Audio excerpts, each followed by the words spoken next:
दिला बात करल के हमार सबके जनैबो पूरा गाँव में बतैबोगे।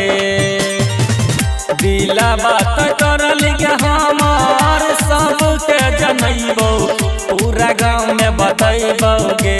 पूरा गाँव में बतैबोगे। तोहरा बाप पर गे छौरी पाना चैती बैठैबोगे।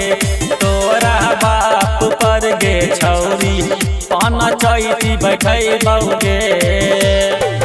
जोर छियो हाथ रे छौड़ा के करो नहीं बतावे नहीं के करो जनावे रे कि हमारा बाप पर रे छौड़ा पान चैती नहीं बैठावे रे कि हमारा बाप पर रे छौड़ा पान चैती नहीं बैठावे रे।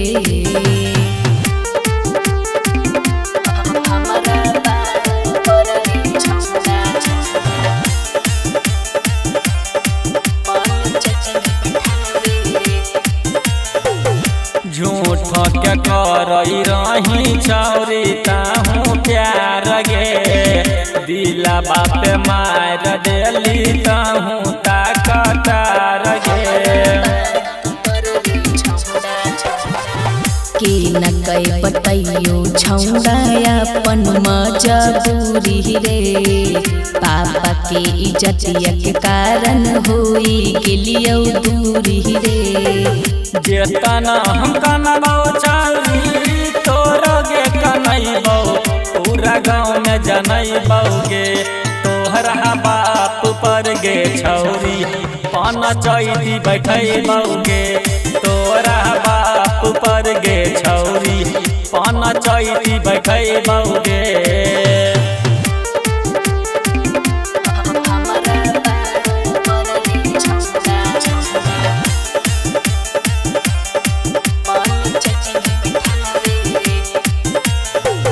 हमारा से करही छही छौरी ताहू घात गे।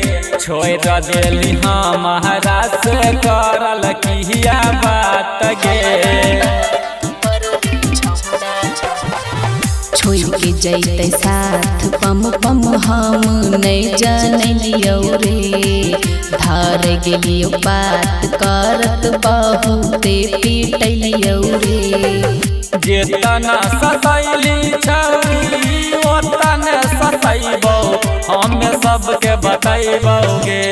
तोरा बाप पर गे छौरी पाना चैती बैठैबोगे। तोरा बाप पर गे छौरी पाना चैती बैठैबोगे।